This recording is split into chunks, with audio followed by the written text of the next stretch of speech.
लिया है, दोहराया क्या उसका लक्ष्य भी प्राप्त होना चाहिए, सत्य के साथ लक्ष्य रहता है। तो जिस तरह से श्रीमद् भगवत गीता है, पहला अध्याय अर्जुन का प्रश्न है और उसका नाम अर्जुन का विषाद। उन प्रश्नों का बवंडर उसके चित्त में छा गया तो उत्साह की जगह विषाद हो गया। हम आपके भी मानवीय जीवन में अनेक प्रकार की समस्याएं ही तो प्रश्न हैं। जो समस्याएं हैं मानवीय जीवन की, व्यक्ति की, परिवार की, समाज की, देश की, दुनिया की, कोई प्रश्न ही तो हमारे चित्त में मरनाता है और तो उसका समाधान जब हमको खुद ही खुद में नहीं निकाल पाते हैं तो हम किन कर्तव्य की मूल अवस्था को प्राप्त हो जाते हैं। क्या करें क्या करें, यहाँ भी अड़चन है, यहाँ भी अड़चन है, ऐसे में भी ऐसा है, ऐसे में भी ऐसा। ये जो एक मनहा स्थिति हर मानव के जीवन में हर परिस्थितियों में ये आती जाती रहती है। उन परिस्थितियों में ही अर्जुन फंस जाता है। अज्ञान के दोष ही ये समाये, ये मूल बात है। अज्ञान के दोष ही ये समाये। अंतःकरण में अज्ञान का इतना घना सघन अंधकार हो गया है कि समझ ही नहीं पड़ रहा मुझे कि मैं क्या करूं क्या करूं। अज्ञान के दोष ही ये समाये और मूल बात ये कह दिया, भूला हूं मैं धर्म। मूल बात अर्जुन ये कह रहे हैं कि भूला हूं मैं धर्म। कह तो रहे हैं ना कि भूला हूं मैं धर्म, तो क्या धार्मिक नहीं थे? धार्मिक थे, धार्मिक भक्ते जैसा उनके सामने पहले से होता आ रहा था, जो कुछ भी हो रहा था वो भी करते थे। धार्मिक तो थे भी नहीं, कहा जा सकता है कि आदमी धार्मिक नहीं। तो हम आप भी सब मानव जगत में जो भी हैं, हम आप सब तो क्या धार्मिक नहीं है? हम सब धार्मिक हैं, पर धर्म का ही दो स्वरूप होता है। एक मान्यता रूप धर्म, मान्यता जैसी है, जैसी मान्यता है मान्यता के हिसाब से चल रही। तो अर्जुन भी मान्यताओं के आधार पर ही तो चल रहा और अपनी मान्यताओं को ही तो भगवान कृष्ण से कह भी रहा है। वही तो पहला अध्याय है। जो भी है पाप पुण्य स्वर्ग नरक वर्ण संकर, मन से आता तान के लगेगा पाप ही हमें, ये सारी बातें तो हैं। इन्हीं सब प्रश्न ही प्रश्न है उसके सामने। प्रश्नों का कोई स्थायी हल और स्थायी समाधान नहीं है। तो वह अर्जुन का विषाद हो गया, यानी दुखित अवस्था में हो गया। मन विपरीत बना स्थिति में निर्णय नहीं ले पा रहा है। निर्णय न लेने की क्या करूं, क्या छोड़ूं, क्या पकड़ूं, क्या करता। ऐसे भ्रम ग्रसित अवस्था में फंसी हुई मानसिकता को निकालने का क्या उपाय है? आज भी वो सब जो का जो जहाँ का तहाँ है। आज हम आप भी अपने सभी प्रकार के पारिवारिक जीवन में, सामाजिक जीवन में कहीं भी हो तो ऐसी परिस्थितियों में ही फंसते हैं। क्या किया, किसी से सलाह भी लेते हैं तो और उल्टी सीधी और सुलझाने वाली बात भी हो सकती है। खुद में समाधान भी नहीं कर सकते। देखो, खुद में समाधान भी नहीं हो पा रहा है और सुझाव भी लेंगे और बिगड़ता कितना। ये सुझाव का समय भी नहीं है उस समय। तो अर्जुन किससे सुझाव लेने जाए, क्या करेंगे? ये विषम परिस्थितियों में ही क्या हुआ? अष्टम अवतार भगवान श्री कृष्ण समानांतर रथ में ही बैठे, जैसे हम आप हाल में ही फेस टू फेस बैठे ही। तो भगवान कृष्ण में जो दूसरा अध्याय है वो अपने आप में गीता पूर्ण हो चुकी। भ्रम निवारण करने के लिए सबसे पहले प्रकाश की जरूरत है, ज्ञान की जरूरत है। इसलिए ज्ञान योग या ज्ञान का विषय ही समझना पड़ेगा। फिर केवल ज्ञान से तो कुछ बोला जाए, केवल केवल ज्ञान से तो कुछ हो ना जाएगा। ज्ञान व्यवहार के लिए, और व्यवहार का ही नाम कर्म है, और वो दोनों एक सिक्के के जो पहलू हैं। जैसे कोई ये किताब है, उसका एक सामने वाला हिस्सा है और एक ये पहलू है। केवल किताब दो नहीं है, किताब तो एक ही है। एक पहलू ये है जो आपको दिख रहा है, एक पहलू ये है जो मुझे दिख रहा है। मेरा वाला पहलू आपको नहीं दिख रहा, तो आपका वाला मुझे नहीं दिख रहा। जो मुझे दिख रहा है वो मेरे लिए सच्चा है, जो आपको दिख रहा है आपके लिए सच्चा है। एक पहलू ज्ञान है, एक पहलू कर्म है। जो ज्ञान में है वो ज्ञान ही के मानता है, मानता है। अब इसको या तो कि हम ऐसे घुमा लें तो ये आपको नहीं दिख रहा था, वो आपको नहीं दिखने लगा, मुझे नहीं दिख रहा था, मुझे दिखने लगा, दोनों को एक सरीखा। अब ना हम घूमना चाहते हैं या ना घुमाना चाहते हैं, या तो इस किताब को घुमाएं तो दोनों पहलू दिख जाए, या कि हम ही घूम के आ रहे हैं, हम घूम के आ रहे हैं तो दोनों पहलू दिख जाएंगे। अब ना कोई घूमना चाहता है ना घुमाना चाहता है, तो फिर क्या होगा? अड़िया कट्टू की तरह जहाँ दिखा अपने अपने में अड़ गए। अपने अपने में अड़ जाने से क्या हल निकला? अपने में अड़े रहो, अड़े रहने से भी कोई समस्या हल तो हो नहीं गई। इसलिए भगवान कृष्ण ने दोनों पहलू दिखाए, ज्ञान का पक्ष भी और कर्म का पक्ष भी। ज्ञान वह है जो व्यवहार में आवे, और वो व्यवहार वो है जो हर व्यवहार ज्ञान से हो। ज्ञान वह है जो व्यवहार में लाया जाए, और व्यवहार वो है जो ज्ञान से किया जाए, कोई कर्म। और गीता एक तरह से दूसरे अध्याय में पूर्ण हो गई। फिर जैसे बढ़ता गया, प्रश्न बढ़ते गए, और सुनाइए और समझाइए, पुनः सुनो महाभारत, फिर मैं बताता हूँ, पुनः सुनो, फिर से सुनो, बार बार सुनो। ये तो जैसे पढ़ने पर ही होगा ना। इसी तरह से जो सर्वांग योग हम आपने पढ़ लिया, उसको समझना भी जरूरी है। जैसे जो पुस्तक विद्यार्थी के पास रहती है वही किताब पुस्तक शिक्षक के पास होगा। शिक्षक भी वही किताब पढ़ता है और विद्यार्थी के हाथ में वही किताब होती है। लेकिन बिना शिक्षक के समझाए विद्यार्थी किताब हाथ में लिए पढ़ भी रहा है और समझता नहीं।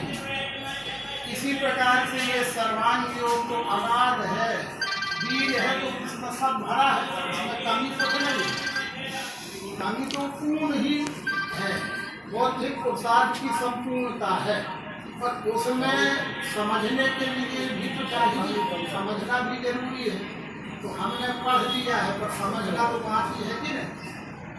और जब समझ भी लेंगे तो फिर भी कुछ बाकी रहेगा।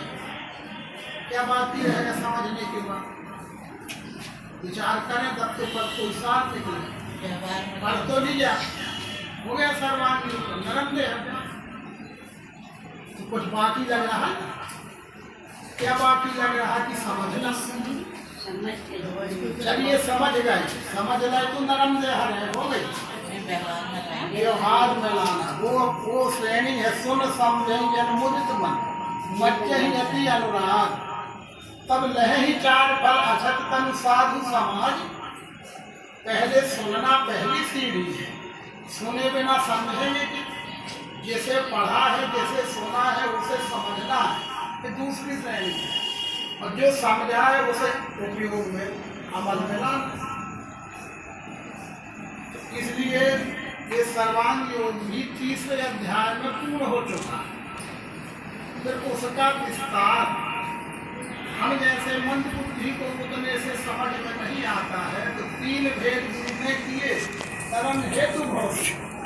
अब सुन मन एकाग्र मंद बुद्धि के है, सभी तीव्र बुद्धि के नहीं होते, सभी कैसे पावर ग्राह क्षमता इतनी तीव्र नहीं होती है, तो फिर उनके लिए फिर विस्तार आगे हुआ है।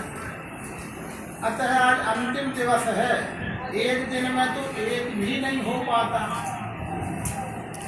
और आज अंतिम दिवस है, अपनी संख्या में बन जाएंगे। अपन मोटा मोटा स्थूल 3 अध्याय तक समझने की कोशिश करते हैं। सर्वांग योग, आप सर्वांग योग लिए रहे, नहीं फिर सोओगे। पहला लाभ तो ये कि किताब रहेगी तो अपन पढ़ेंगे, तो पहला लाभ तो कि नींद तो न आएगी कम से कम, क्योंकि ये कैसे नीरस भी है। नीरस इसलिए है कि इसमें रोचक भयानक का गुण नहीं है, तो जहाँ नीरस होता है वहाँ नींद आना स्वाभाविक हो जाती है।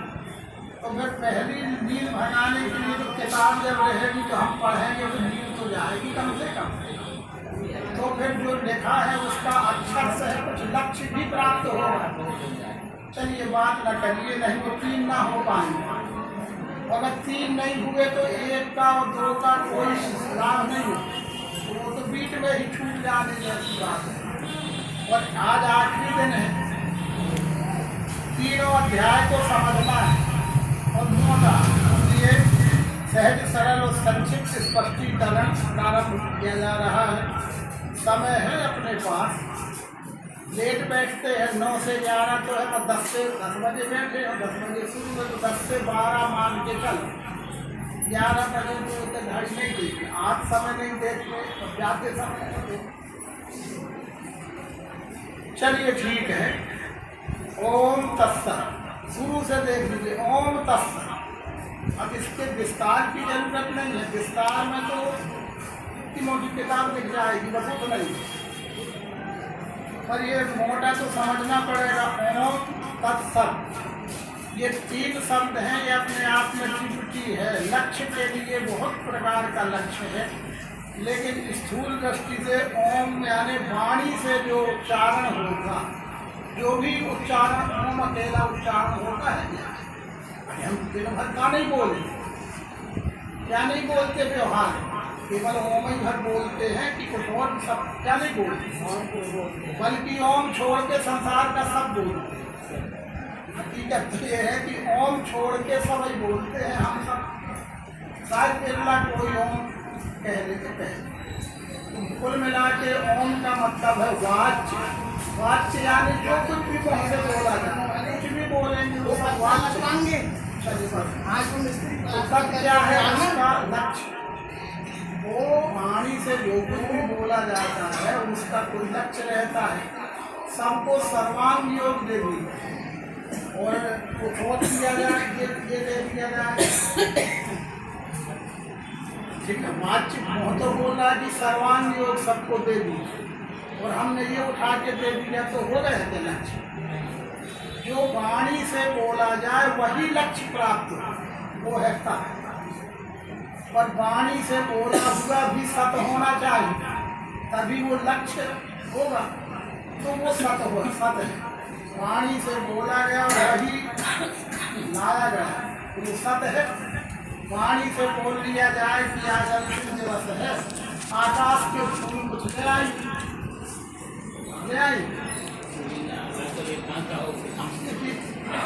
यहाँ पर पुरुषों की संख्या कम है, कोई पुरुष आपके बीच में सत्संग में नहीं है, चलाना है हम आपको, तो कुछ बांध के लड़के ले आइए, तो फिर बस समझ, बस वही तो फालतू निरर्थक शब्द हुए ना। ऐसा कुछ भी निरर्थक इसमें नहीं है, जो कुछ भी है जो है वही बोलना है और वही बोलेगा, तो वो वही सत्य है। वाच्य और लक्ष्य मिलके सत्य होता है। वाच्य अकेला क्या, लक्ष्य अकेला क्या, वाच्य धन लक्ष्य बराबर सत्य। ओम ये वाच्य है, तत् ये लक्ष्य है, वो सत्य। अब ज्ञान की भाषा में क्षर अक्षर को सब वही हो गए। ओम ये क्षर है, तत् अक्षर है, वो सब कुछ इतना ही पर्याप्त है प्रारंभिक समझ के लिए। तो भगवान श्री मायानंद चैतन्य प्रणीत, ये चतुर्युग मालिका के जो 9वें अवतार है, 9th इनकार्नेशन आपका कार्ड जिन्हें कहते हैं, उनके द्वारा ये प्रणीत है। प्रणीत यानी जो उन्हें तत्वदर्शी सदगुरु के माध्यम से दिव्य चक्षु क्या है? इस प्रश्न का उत्तर गंगा का एक पत्थर उनके शत्रु ने गंगा का एक पत्थर उठा करके पिंड ब्रह्मांड की एक शाखा जो निरायुक्त प्रयोगित प्रत्यक्षीकरण बोल करा वो है उनके अंतःकरण में था। और वह आम सामान्य लोगों को भी कैसे समझाया जाए ये समझ भी 95 दिन की अमरकंटक की गुफा में उनके हुए आ गया। पर वो अव्यक्त था, गणित यानी अव्यक्त।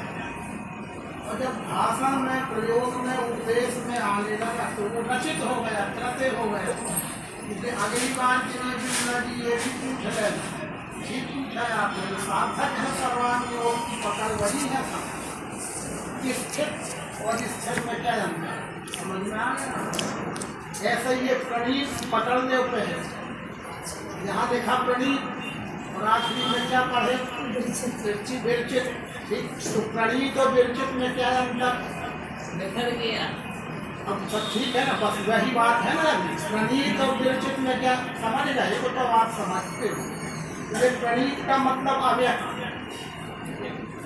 और जब बोलने में आने लगा, समझाने में आने लगा माने रचित। ये रचना, रचना शब्द की सारी पांचों को ये शब्द रचना में 5 है कि वस्तु 5?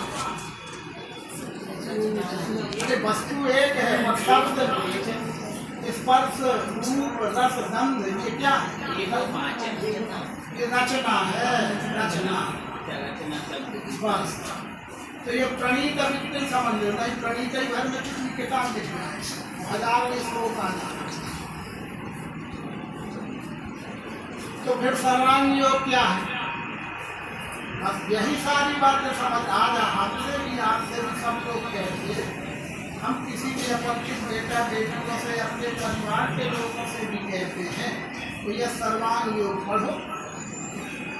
तो वो कहते हैं तुम रामायण पढ़ने नहीं कहते, गीता पढ़ने नहीं कहते, वेद पढ़ने, सारी बातें पढ़ने नहीं कहते, सर्वांग योग पढ़ने कहते हो। ठीक है, ये क्या है सर्वांग योग? तो हम नहीं समझा पाते, या समझाने के बाद भी उनमें रुचि बने ना बने उनकी न्याय की बात हो। लेकिन पहले तो हम ही समझ लें कि सर्वांग योग, कोई पूछा कि सर्वांग योग क्या है और क्यों पढ़े सर्वांग योग, तो उत्तर तो होना चाहिए ना। फिर वो पढ़े ना पढ़े उससे हमारा अधिकार नहीं है उसके लिए।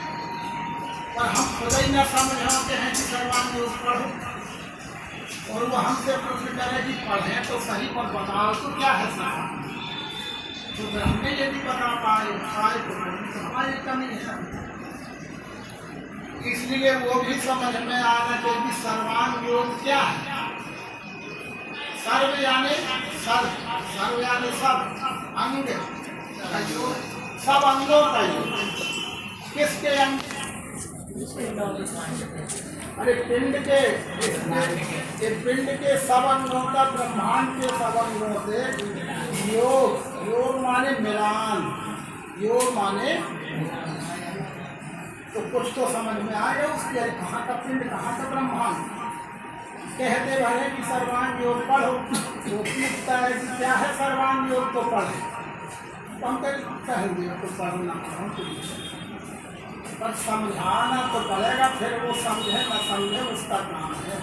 इसलिए पिंड के सबंधों का ब्रह्मांड के सबंधों से मिलान करके देखने की योग माने प्रक्रिया, योग, योग माने प्रयोग, शब्द नहीं,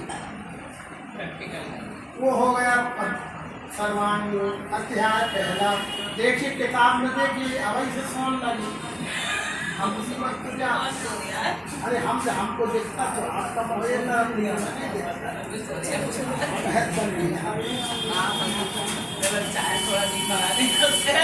चलिए। अध्याय पहला में श्री गुरु के पदों को है मेरा दंडोत। कोई भी एक सात्विक से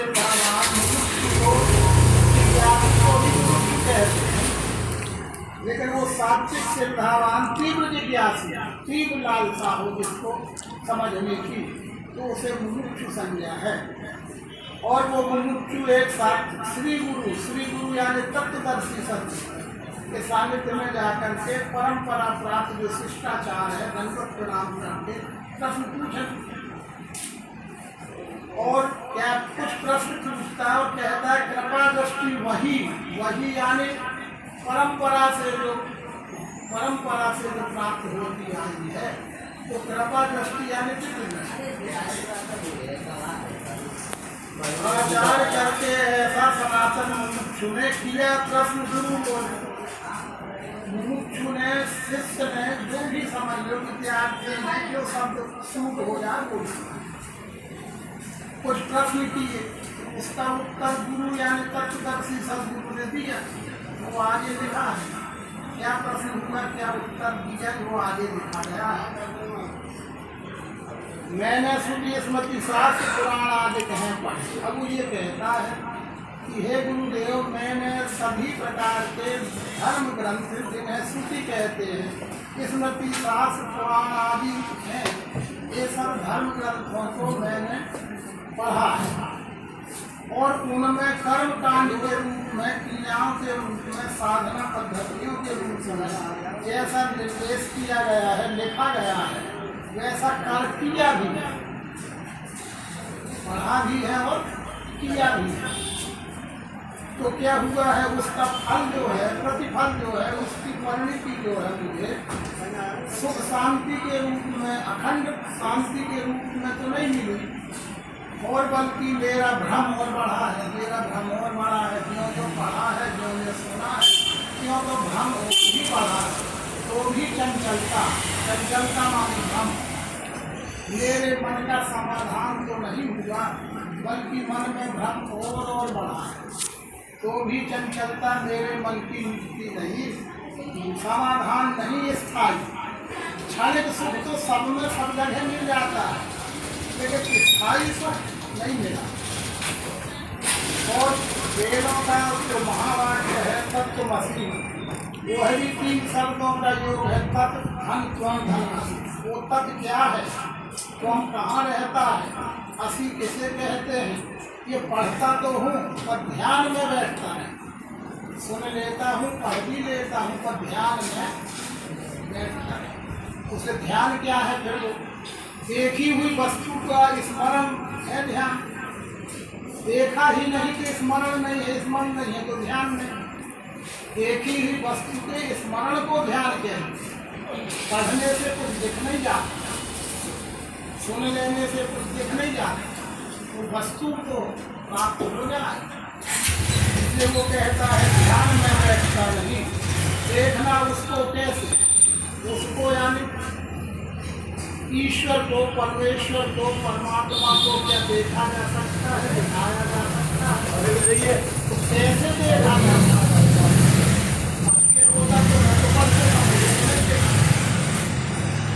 करके तो कर्म प्रक्रिया करके देखता होगा तो मैं तो कर चुका, मुझे तो नहीं देखा। तो फिर देखना उसको कैसे, क्या वो देखने की चीज ही नहीं है, ऐसा भी नहीं है। अगर देखने की चीज ही ना होती तो देखना शब्द ही न रहता उसके लिए।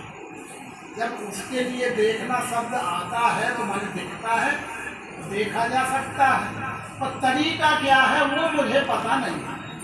मैं अपने तरीके से देखना चाह रहा हूँ, पर मेरे तरीके से तो मुझे कुछ दिखाई नहीं। वो देखना उसको कैसे, वो मान लो देख ही लिया, वो दिख भी गया, तो फिर वो देखने वाला कौन कहलाए, जो देखे वो कौन है। बस जानना चाहता हूँ, बस मैं ये जानना चाहता हूँ, मुझे यहाँ की वहाँ की, वहाँ की यहाँ की बंदर कुंडली में मत कुंदवाना, मैं सब कूल कांड के आया। कौन यौन यह जन्मे नारी, सुख के धर्म जगमाई, नाना जन्म कर्म की नाना, किए जोग जब तक मठ आना, सकल कर्म कर थके गोसाई। अब तो सोई उपदेश करो अब दाया, निज नैन में देखो, मैं तो अपने ही साधनों से देख के समाधान पाऊंगा। यहाँ की वहाँ की, यहाँ की वहाँ की, अंकित कर दिया। उपदेश करिए, प्रवचन न करना। लंबा उपदेश भी प्रवचन ही है, लंबा उपदेश प्रवचन ही है। तो प्रवचन को रोकता है, उपदेश काटता है। तो फिर इस अध्याय का नाम रख दिया गया मोक्ष इच्छा दर्शन योग। जैसे मोक्ष की इच्छा है, अब वो यहाँ मुमुक्षु की परिभाषा बदल गई। शुरू में मुमुक्षु की परिभाषा ये थी कि जो सात्विक सिद्धांति में जिज्ञासा, सात्विक सिद्धांति में जिज्ञासा तो है, लेकिन किसका मोक्ष की, जिसमें मोक्ष की इच्छा है वो मुमुक्षु है। और मोक्ष नाम धन्य व्यक्ति का है, धन्य वाले कराने की इच्छा हो गई तो मोक्ष इच्छा दर्शन नाम हो गया अध्याय। तो फिर सदगुरु ने क्या किया, अब यहाँ से उत्तर सुनो। जैसे श्रीमद् भगवद गीता के दूसरे अध्याय के 11वें श्लोक से भगवान कृष्ण का उपदेश है श्री भगवान वाद। यहाँ पहली बार दूसरे अध्याय में श्री भगवान वाद सुन होता है। सोच्यानान्य सोचस्तु प्रज्ञावादाधिभाति गतासूंश्च नाम सोचन विपंडिता। ये यहाँ से भगवान श्री कृष्ण का उपदेश है। इसी प्रकार से ये सर्वांग योग में भी अध्याय दूसरा आप देखिए, यह प्रश्न मुमुक्षु का सुन। खिलानी तो भाई किताब कहाँ है?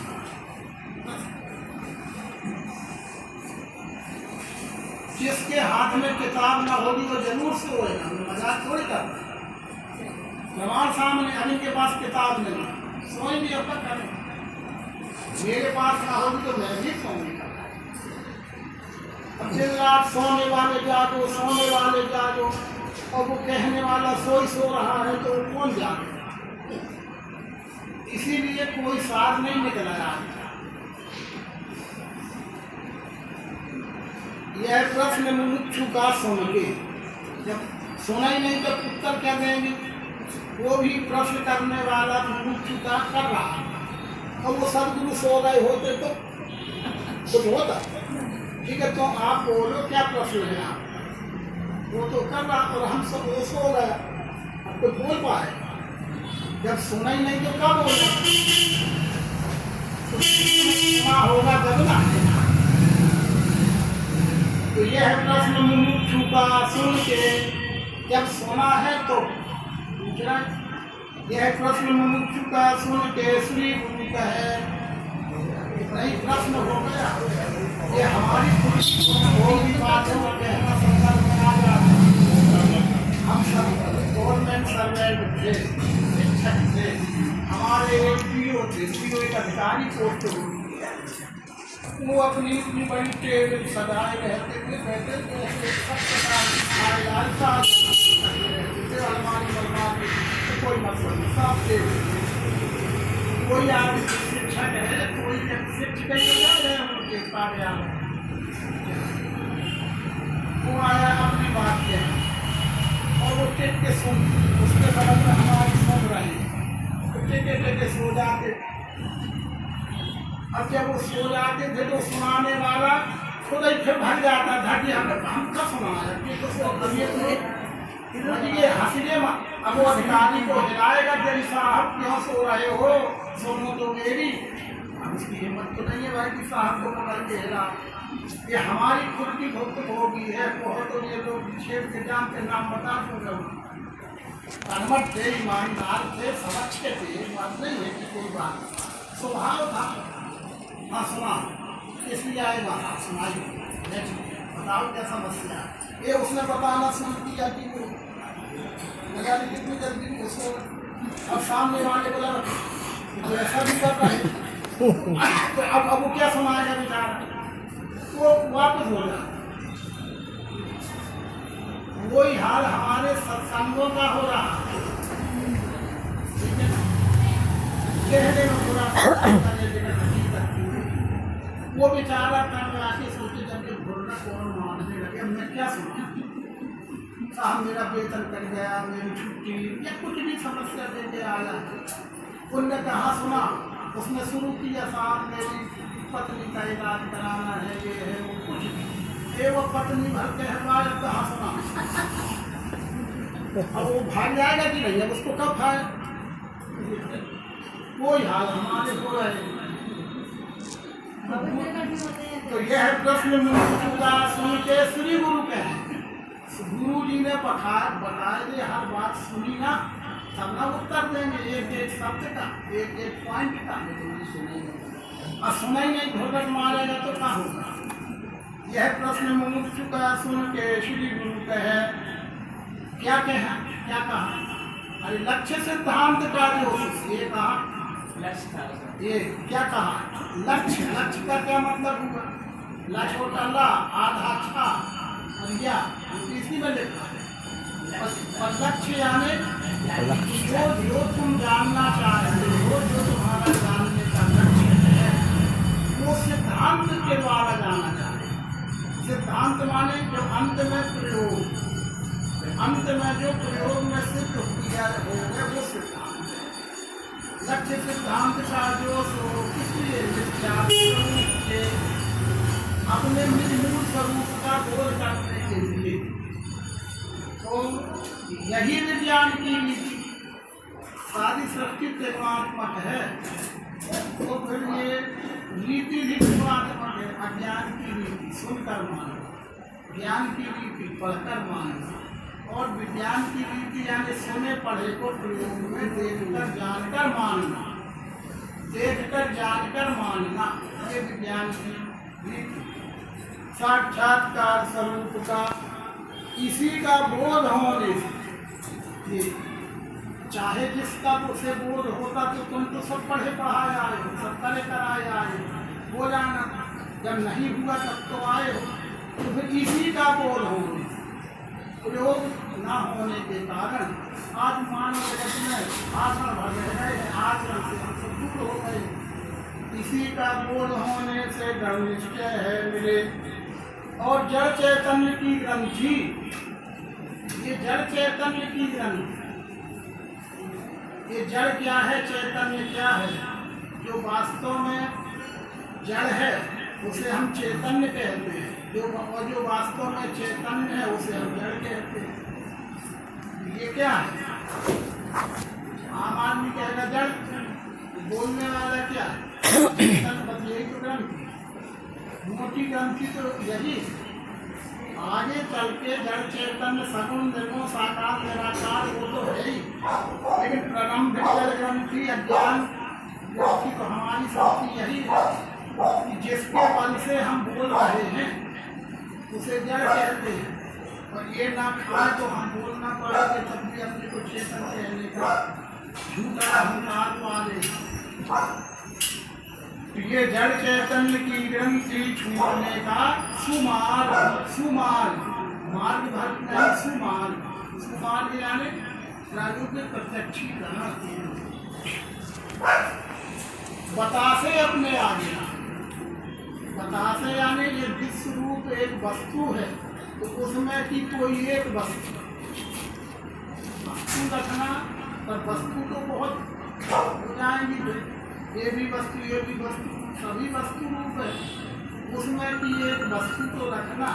लेकिन संभव हो सके तो मिश्री या शक्कर का पदार्थ रखना, क्योंकि शक्कर जो है वो बाह्य व्यवहार में और आंतरिक में प्रिय पदार्थ है, खाद्य पदार्थ की है। ये बतासे अपने आगे रखना, भूलना नहीं। फिर वे सूक्ष्म दृष्टि से देखना। दृष्टि दो प्रकार की होती है, स्थूल दृष्टि और सूक्ष्म दृष्टि। स्थूल दृष्टि और सूक्ष्म दृष्टि। सूक्ष्म दृष्टि यानी विचार दृष्टि, विवेक दृष्टि। विचार दृष्टि से बोध के लिए तो ये में बोध होते ही मुक्ति है।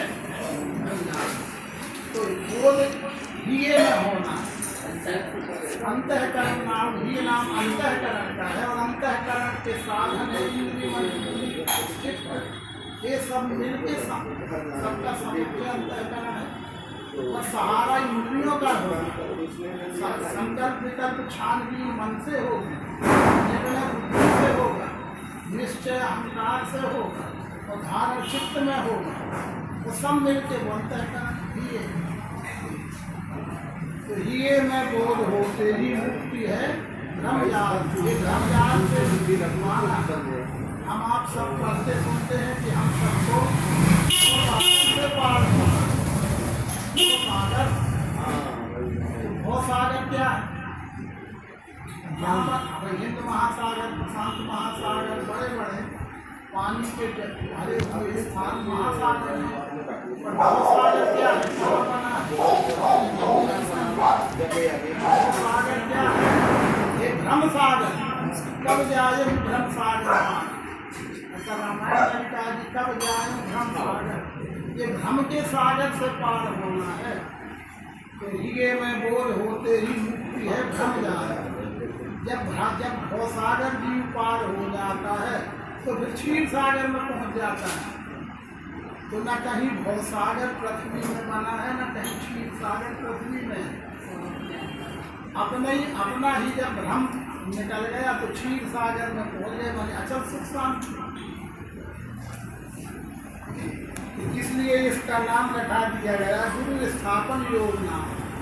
ये गुरु स्थापन के विस्तार से समझ लिया। गुरु अन्य देह का गुरु नहीं, ज्ञान भी सब गुरु का ज्ञान भी।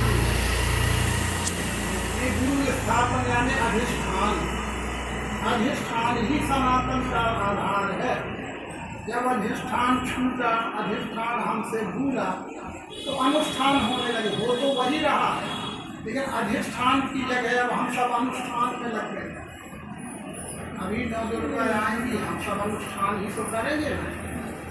गणेश चतुर्थी का पर्व हो गया, अनुष्ठान। कोई भीषण बीमारी से ग्रस्त हो गए तो महामृत्युंजय, अनुष्ठान। अनुष्ठान की अधिष्ठान। अब अधिष्ठान भूल गए तो अनुष्ठान तो हो गए। इसलिए ये अधिष्ठान ही रखा भगवान ने और उसका नाम दिया गुरु स्थापन। तो तीसरे में आ जाएगी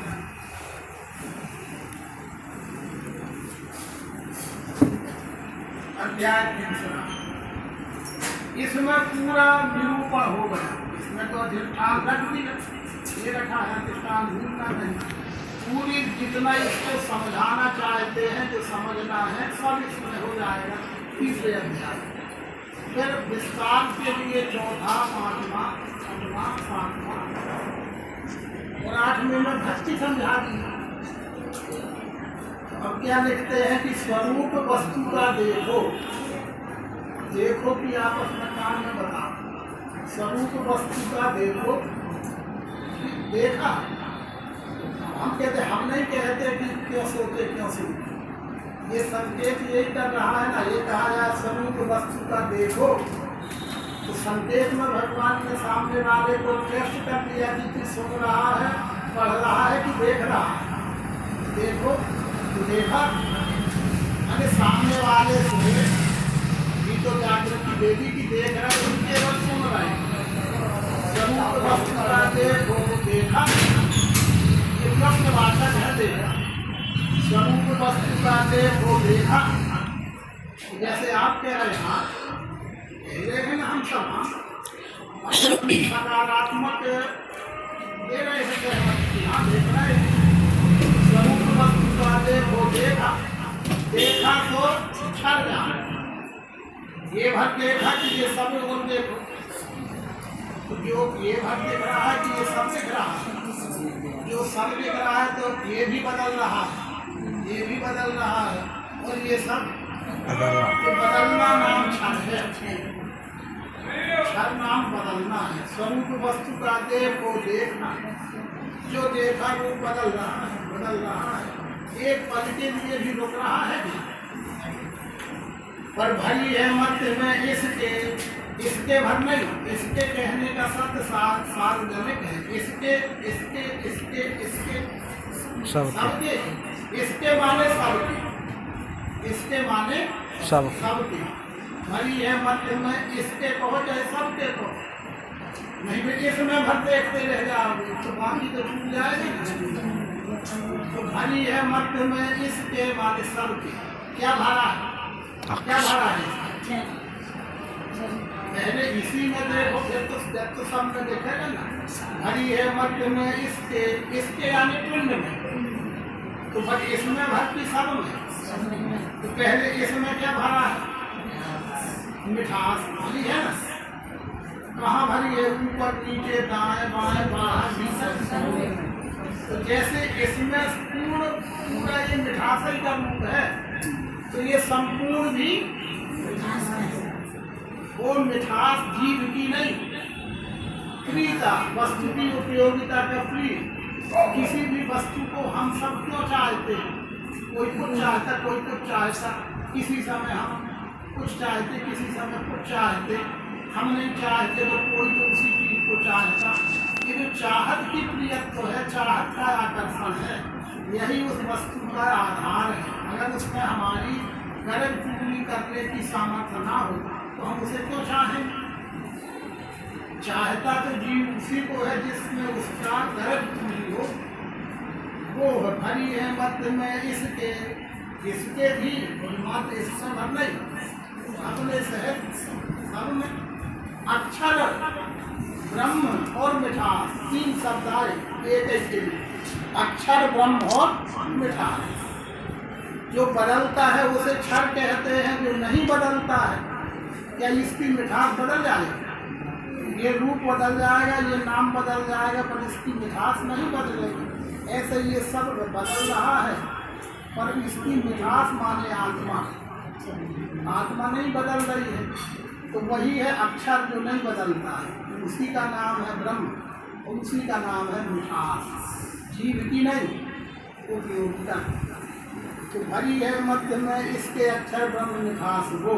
और नाम कल से चल रही बात ना, नाम कुछ नाम होगा ना। यह मुझे मंगाना है तो मैं कहूँ गोल सफ़ेद मीठा ले आ, गोल सफ़ेद मीठा ले आ जाए।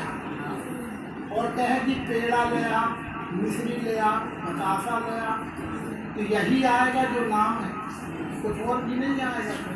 तो वस्तु को प्रकट करने वाली संज्ञा नाम है।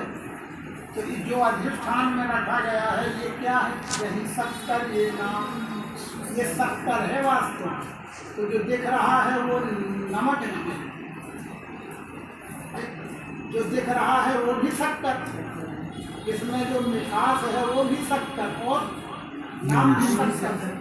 तो शक्कर से शक्कर नाम अलग कर हो जाए, शक्कर से मिठास अलग कर, शक्कर से आकार अलग कर, तो फिर कहाँ? इसी प्रकार से विश्व रूप में हम रवा हैं, तो हमारे चारों ओर, जैसे इसके रवा के चारों ओर शक्कर ही शक्कर है ना, तो हम रवा है, तो हमारे चारों ओर परमात्मा ही परमात्मा।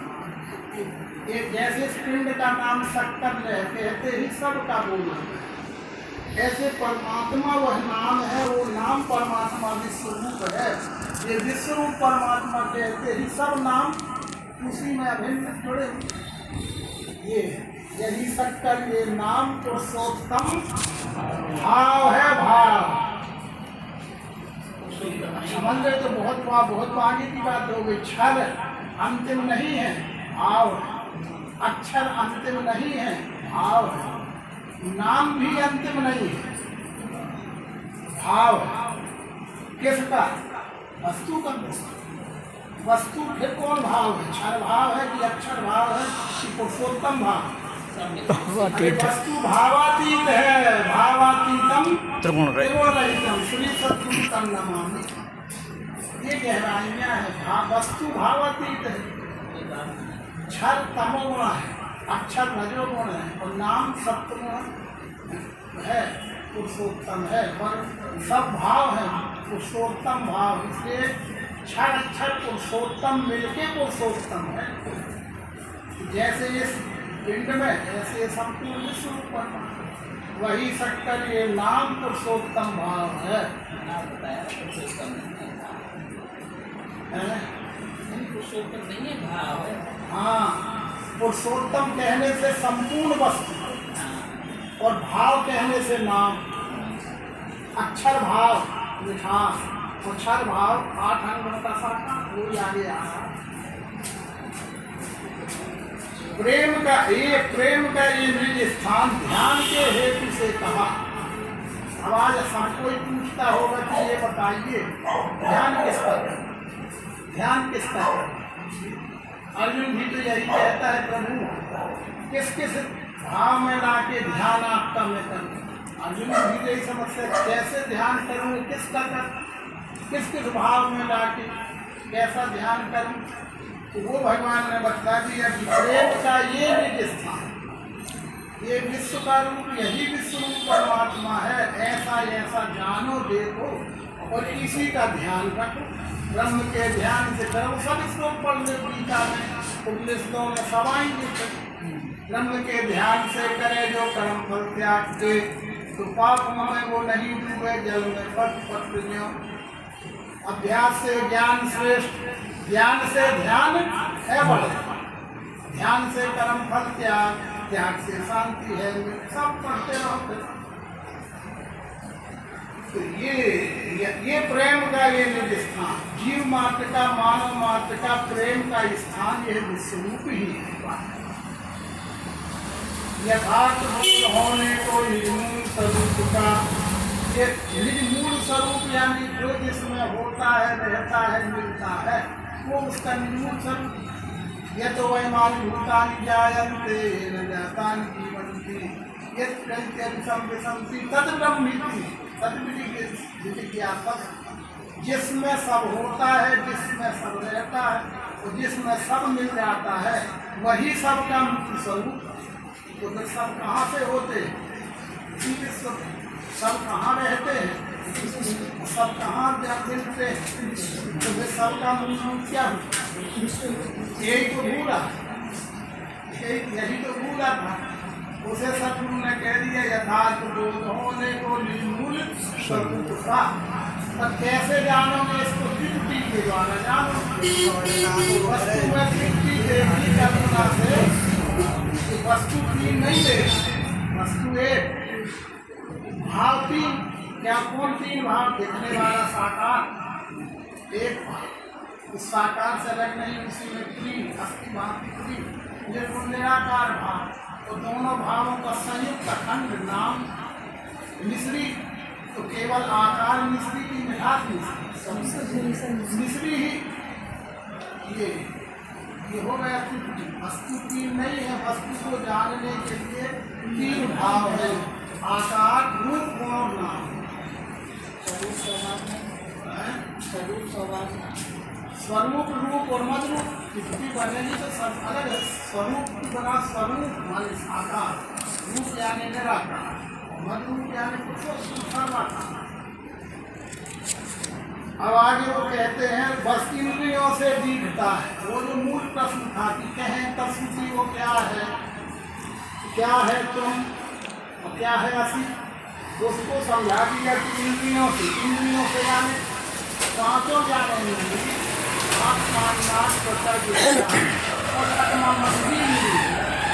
इंद्रिय और मन से जो देखा वो गोचर जालक मन जाई, सो सब माया वो इंद्रियों से जो कुछ भी देखा, इंद्रियों को देखा शब्द लागू होता। अरे आँख से रूप देखा ना, त्वचा से स्पर्श देखा, जाके शब्द देखा, चख के स्वाद देखा, सूंघ के गंध देखा, खाने के बाद घी के खाने से अच्छा देखा, जल से पीने से बुरा देखा, मेरा खाने से बुरा बिल्कुल बुरा देखा ना। बस यही है तत्व। इंद्रियों से दिखता है क्षर, और क्षर को ही तत्व है। क्षर और तत्व पर्यायवाची है, वाटर और पानी।